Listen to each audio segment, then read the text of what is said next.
VCK Aloor Shanavas அவர்கள் இந்த time seat வழங்கப்படவில்லை. 8 சீட்டு விசிகே எடுத்திருக்காங்க அப்படின்னாலும் கூட போன தடவை எலெக்ஷன்ல இருந்து ஜெயிச்ச பாலாஜி அவர்களுக்கு சீட் கொடுக்கல, பனீர் பாபு அவர்களுக்கு சீட் கொடுக்கல, ஆளூர் ஷானவாஸ் அவர்களுக்கு சீட் கொடுக்கல. ஆனா மத்த 2 பேர் சைட்ல இருந்து எந்தவித அப்ஜெக்ஷன்ஸோ எந்தவித ப்ராப்ளம்ஸோ எந்தவித பெரிய சோககீதங்களோ இல்லை. ஆனா ஆளூர் ஷானவாஸ் அவர்கள் வந்து அவருடைய நலம் விரும்பிகள் அவரை பத்தி பேசுறாங்க. இப்போ ஒரு பிரபகண்டா ஒண்ணு பண்ணிட்டு இருக்காங்க. என்னன்னா, அவர் முஸ்லீம் அப்படின்றதுனால அவர் வந்து ஒதுக்கப்படுறாரு அப்படின்னு சொல்றது எப்படி அபத்தமான ஒரு விஷயம். நீங்க இதை எப்படி ப்ரொபகண்டா செட் பண்றீங்கன்றது ஒரு விஷயம் இருக்கு. அவர் முஸ்லீம்னு தெரிஞ்சுதானே அவரை விசிகேல எடுத்துக்கிட்டாங்க. அவர் முஸ்லீம்னு தெரிஞ்சனால தானே அவரை வந்து எம்எல்ஏ ஆக்குனாங்க. அவர் முஸ்லீம் தெரிஞ்சுதானே ஒரு சட்டசபைக்கும் போனாரு, சட்டமன்றத்துக்கும் போனாரு. அப்ப இன்னைக்கு திடீர்னு அவர் முஸ்லீம் தெரிஞ்சனால ஒரு சீட்டு கொடுக்கலன்னு சொல்றது எவ்வளவு பெரிய அபத்தம். முதல்ல ஒரு தலைமை மேல மரியாதை வச்சீங்கன்னா நம்பிக்கையும் சேர்த்து வைங்க. ஆனா நம்பிக்கை வந்து ரொம்ப பெரிய விஷயம், அது ஈஸியா வந்துடாது. தலைமைக்கும் மக்களுக்கும் சரி அரசியல்வாதிகளுக்கும் சரி எப்படி இருக்கும் அப்படின்னா, ஒரு அப்பா பிள்ளை உறவு மாதிரி தான். அப்பாவை நம்பிதான் நம்ம எல்லாமே பண்றோம். ஒரு அப்பா ஒரு விஷயம் செஞ்சா அது சரியாதான் இருக்கும் அப்படின்றது ஒரு விஷயம். இந்த தலைவன் அப்படின்ற ஒரு ஒரு பொறுப்பு இருக்குல்ல, அது வந்து ரொம்ப கஷ்டமான பொறுப்பு. கொடுத்தா சந்தோஷப்பட்டுக்கிறீங்க, கொடுக்கலன்னா அபத்தமா பேசுறீங்க. இந்த எலெக்ஷன்ல வந்து தேதி அறிவிச்சு கூட்டணி அறிவிச்சு சீட் அறிவிச்சதுக்கு அப்புறமே திரும்ப அண்ணா சொன்ன விஷயம், எல்லாருமே மனு தாக்கல் பண்ணுங்க, ஆனா யாருக்கு சீட் கொடுக்கணுன்றது ஆல்ரெடி முடிவாயிடுச்சு, மனு தாக்கல் பண்றவங்களுக்கு தான் சீட்ன்றது நினைக்காதீங்கன்னு ஃபர்ஸ்ட் அவர் ரொம்ப தெளிவா அவர் சைட்ல இருந்து அனௌன்ஸ்மெண்ட் வந்துச்சு.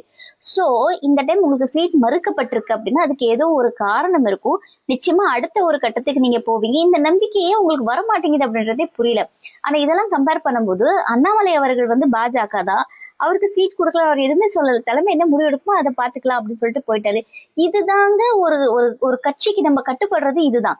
அப்போ ஒரு அபத்தமான ஒரு கட்சிக்கு கூட அந்த மாதிரி அவங்க இருக்கும்போது, ஒரு ஒரு நல்ல தலைவர்களும் ஒரு அழகான கொள்கை உள்ள ஒரு கட்சிக்குமே நீங்க வந்து ஒரு நபரா இருந்துட்டு பதவியும் அனுபவிச்சுட்டு நாளைக்கு நீங்க உங்களுக்கு தேவையான ஆட்களை வச்சு பேச விட்டு வேடிக்கை பாக்குறது இல்ல, அது வந்து ரொம்ப ரொம்ப தப்பான ஒரு செயல்.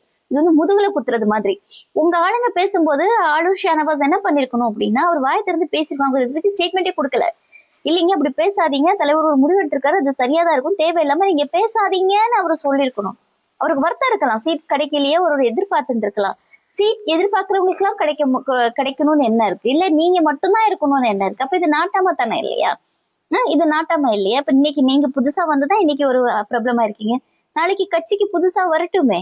ஒருத்தரையே வேலை செஞ்சுட்டு இருந்தா எப்படி இருக்கும்? கொஞ்சம் சேஞ்சஸ் நடந்து பார்ப்போம். நமக்கு தேவை தலைமை ஒண்ணுதான். இப்போ விசிகே அப்படின்னா நீங்க விசிகே தலைமைக்குள்ள நீங்க கட்டுப்பட்டு வர்றீங்க. இதே விசிகேல இருக்கக்கூடிய நிறைய பேர் சொல்லி நான் கேள்விப்பட்டிருக்கேன், இவரு சிஎம் ஆகுறதுக்கோ இல்ல இவரு எம்பி ஆகுறதுக்கா நாங்க கஷ்டப்படுறோம் அப்படின்னு. தயவு செஞ்சு அந்த மாதிரி பட்டவங்க நீங்க வந்து அந்த கட்சியோட பேரை வெளியே சொல்லவே சொல்லாதீங்க. நான் விசிகேன்னு சொல்லல, இப்போ சொல்றேன், திமுக அதிமுக பாஜக எல்லா கட்சிக்கும் சேர்த்துதான் நான் சொல்றேன். உங்களுக்கு தலைமை மேல நம்பிக்கை இல்லை அப்படின்னா நீங்க அந்த தலைமைக்கு கீழே வரதுக்கான அந்த தலைமையோட அடையாளத்தை வச்சுக்கிறதுக்கான எந்த தகுதியும் இல்லை, நீங்க இழந்துட்டீங்கன்னு அர்த்தம். நான் பேசுறேன் அப்படின்னா நீங்க தலைமை கிட்ட நீங்க டைரக்டா பேசுங்க, என்ன விஷயம் நீங்க கேட்கறதுக்கான உரிமை உங்களுக்கு இருக்கு. ஆனா பொது வழியில நம்மளுடைய கட்சியவே அசிங்கப்படுத்துறதோ இல்ல நம்ம தலைவரையே அசிங்கப்படுத்துறதோ வந்து அது வந்து ஏத்துக்கும்படியான விஷயங்கள் இல்ல. இந்த மாதிரி நீங்க வந்து ஒரு ப்ரொபகண்டா செட் பண்ணனால என்ன மாற்றம் வரப்போகுது நீங்க நினைக்கிறீங்கன்றது எங்களுக்கு புரியல. எல்லா மனிதர்களுக்குமே ஒரு சப்போர்ட்டர்ஸ் இருப்பாங்க, அந்த சப்போர்ட்டர்ஸ் வந்து நியாயமா சரியா இருக்கணும். எல்லாருமே தலைமைக்கு கீழே தான் வர்றீங்க. தனி நபர்களுக்கு நீங்க வந்து பெரிய மாஸ்லாம் கிடையாது. நமக்கு வேண்டிப்பட்டவங்க 1-2 பேர் சொல்லலாம். பட் உங்களுக்கு தலைமை வந்து ஒரு அடையாளம் கொடுத்துருக்குல்ல, அந்த தலைமைக்கு விசுவாசமாயிருங்க, அந்த தலைமைக்கு மரியாதை கொடுத்துறீங்க. தலைமைக்கு தெரியும் என்ன செய்யணும் அப்படின்றது. எலெக்ஷன் டைம்ல இந்த மாதிரி அசிங்கப்படுத்திட்டு மத்தவங்க வாய்க்கு அவலை கொடுக்குற மாதிரி பண்ணிட்டு அதுல என்ன உங்களுக்கு எல்லாம் சந்தோஷம் கிடைக்குது இல்ல என்ன புத்தி அப்படின்னு தெரியல. சாணி புத்தி, சங்கி புத்தி.